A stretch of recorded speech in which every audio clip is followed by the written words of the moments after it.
Religion apps, tech ball, neon signs, those are just 3 of the most profitable business ideas backed by data that you should be looking into if you want to start a business in 2021. Once again, we have partnered with our good friends at Trends.co, a team of data analysts who obsessively look for new industries and business ideas. Make sure to give them a peek below in the description. Let's dive in. First off is religion apps. Yes, amen. My religion is tacos, but billions of others out there are looking for ways to further integrate religion into their life, especially in a COVID world where communal gathering is taboo. Christian meditation apps alone amassed 2.3 million downloads from March to August 2020, a 300% increase from the same year before. For example, there is Abide.co. So this is a Christian sleep and meditation app that offers a library of meditations, Bible bedtime stories, and a step-by-step guide through life experiences. But it's just wild that they've taken Calm, which is a huge meditation app, and kind of tailored it for the Christian audience. So this is wild. Think about this. Since the pandemic, this company has recorded 45% increase in users, and on TikTok specifically, the views of these videos for religious hashtags have exploded in the last 6 months. Hashtag Islam is over almost 30 billion views. Christianity is almost 14 billion views. Jews, 1.5 billion views. What? There's not that many of us. So next up is vrchurch.org. That is wild. So you can actually be in the church. Maybe you could be with God or Jesus, whoever else is in religion,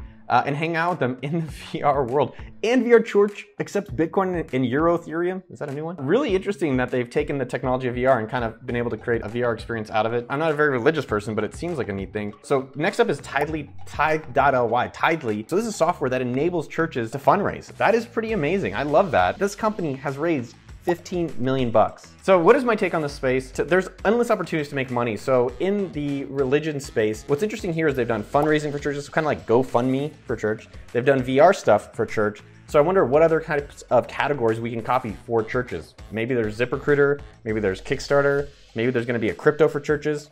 I don't know. You can build services around these businesses. So can you do consulting? Can you do tech support? So if you think about it, you can go to churches that maybe they're not using the latest software, and you can actually help them get set up on it as a business. And lastly, I'm Jewish. I don't know what your religion is. Maybe you're atheist or a nihilist. I don't really care, but you can actually go and create these services in other religious verticals. So here's ideas of how you can get started today. 1, we talked about providing consulting. Secondly, you could start to build a community around a specific niche. So if you're interested in Christianity, maybe do Christianity people who love dogs, and then build a product to serve those needs. So what's happening is that we've gone from this massive Facebook world of everyone connected to the church level to a smaller level group connections. So there's room for businesses around these smaller niches. Next up is garage upgrades. So I don't know if you have a garage or maybe you live in a garage. So check out Reddit garage porn. This is actually 5x just in the previous few months. Oh yeah, that one's hot. Oh yeah, look at that tractor.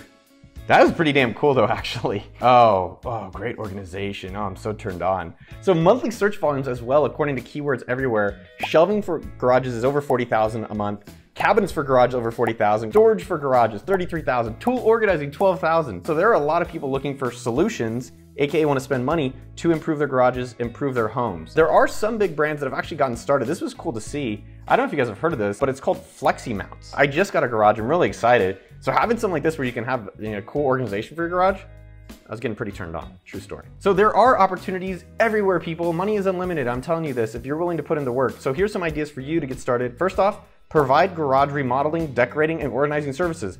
So think about businesses in life. There's like, I want to read about it. I want to do it. I want someone else to do it for me. And that's kind of the progression of knowledge in business in general. So you could either be going and doing this organization and remodeling for a lot of people out there. So how can you actually get started on that? Start with someone you know. Ask anybody who has a garage on their house. You could always just put up a flyer or go knock on their door and say, you have a garage.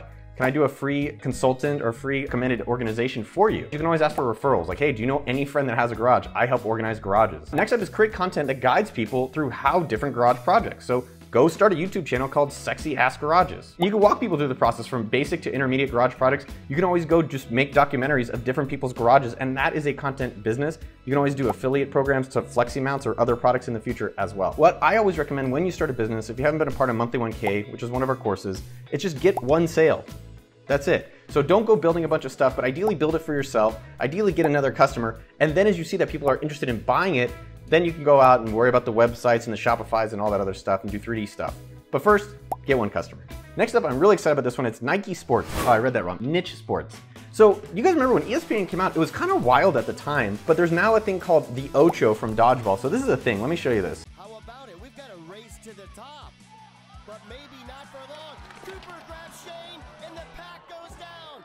Left at the top is Trent. So this is actually a sport, slippery stairs. I like that they're having fun. This also seems like it could be a dating show, so I was feeling a little confused about it. But the Ocho, so they have dodgeball, spin signing, slippery stairs, cherry pit spitting championship. Nice. This should be. This is just damn cool to watch.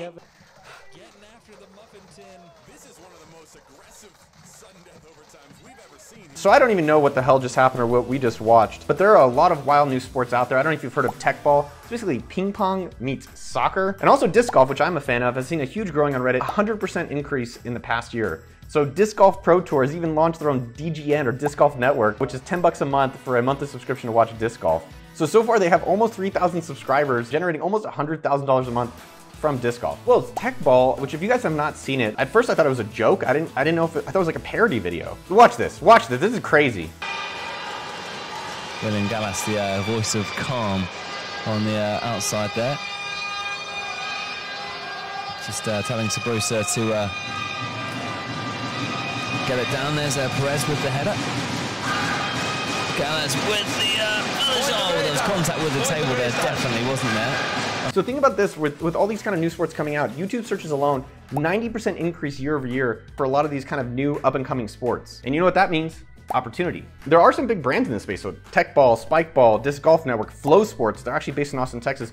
They go out and film kind of like niche, random ass sports. So what is my take on this space if you want to create and make money in niche sports? So one, you can revive an old niche sport or create your own. So a game called RoundNet, think about this, was popular in the 90s but faded due to outdated equipment. Nearly a decade later, it was rebranded as Spike Ball, and it is now an 8-figure brand and growing. This is super popular all over the world. If you don't have it, maybe in your country, maybe that's something that you can actually bring to your country. So a few other ways that you can start and take opportunities around this business is build a league or community in your local area. And maybe you can create and sell other games to them or make them pay to join your league. Another thing you can do is start a training business. So if people want to get better at Spike Ball or Tech Ball or whatever that is, you could actually hire experts and coaches and connect them with people that want to learn. And the last thing I think is really interesting is copy a brand like Flow Sports and become the media leader for these kind of niche industries. I think there's a really interesting opportunity around that. Or you could also sell these people equipment. Maybe there's special shoes or special shirts or special hats that you can do for these more niche sports. Next up, I'm excited because I'm a customer, is neon lights. Yes, it's not the 70s anymore. Just to give you some stats to blow your mind how big neon is and it's getting bigger. In Pinterest alone, there's an 8x increase in neon room searches, 3x increase in LED light room, and 155% increase in blue LED lights bedroom. There's also an entire subreddit dedicated to Philip LED light colored hues that's seeing exponential growth. Check out this graph right here. That is blowing up. So what is my take on the space for how do you start a business and get opportunities in it? You could provide various options for a neon bedroom starter kit. So how do you get started? You could package neon kits and bundle them for a YouTuber background, for restaurants, and then you sell them on Etsy or Amazon. You can also create a setup service. I like this one, is that most people don't want to spend the time to set all this up and figure it all out. So you can start with a few friends and build out from there. So take before and after photos, put it on your website, put it on Instagram, maybe go put it on YouTube, and just ask friends, hey, can I help you get some neon on your walls? It makes your place a lot brighter. Next up is Ice Ice Baby. It is countertop ice machines. If you're a whiskey drinker or cocktail maker, you know that those like whiskey ice balls are really fancy. By the way, I don't know if you know this, but these whiskey balls, it makes you feel really cool, but do you know why they do it this way? Because it actually melts slower than regular ice cubes. So interest is surging on Amazon for these ice machines. According to Jungle Scout, over a 90-day period, Ice Maker crushed ice, 700% increase on Amazon. Mini Ice Maker machine, almost 300% increase in Amazon demand. So there are some big brands in this space. That doesn't mean that there's not an opportunity for you and me to go make money doing it. So there's GE's, this is cool, Profile Opal. It is a $550 ice machine. There's also another brand called Forge, firstbill.com. They have the Forge Ice Maker. So let me give you a quick tip, no matter what business you're starting in this video, is that go find your customers first and get their money. A lot of times people do it backwards. They go spend all this time and all this money to build stuff and then pray that they can get customers. They're doing it wrong. They're wasting a lot of time and money. So what are opportunities in the ice world for you, my friends? Number one, you could create nugget ice cocktail kits or shaved ice kit flavorings. Next up, you can create ice systems for kids. Yes, imagine Olaf in your cup. I think is that from Frozen? Sorry, I'm in my 30s. I don't know this stuff anymore. So again, instead of having to build a machine and go through all this complicated stuff, go and make the ice by hand. See if you can actually get any of your friends to buy it. And if you can, then now say, all right, now I think there's a way that a machine could help me really scale this business out. If you want to see me take one of these ideas from this list and show you how I would go about starting that business in under 48 hours, go check out this video right here. I'll see you out there, and I love you. Say hello to my little friend. Boop, boop.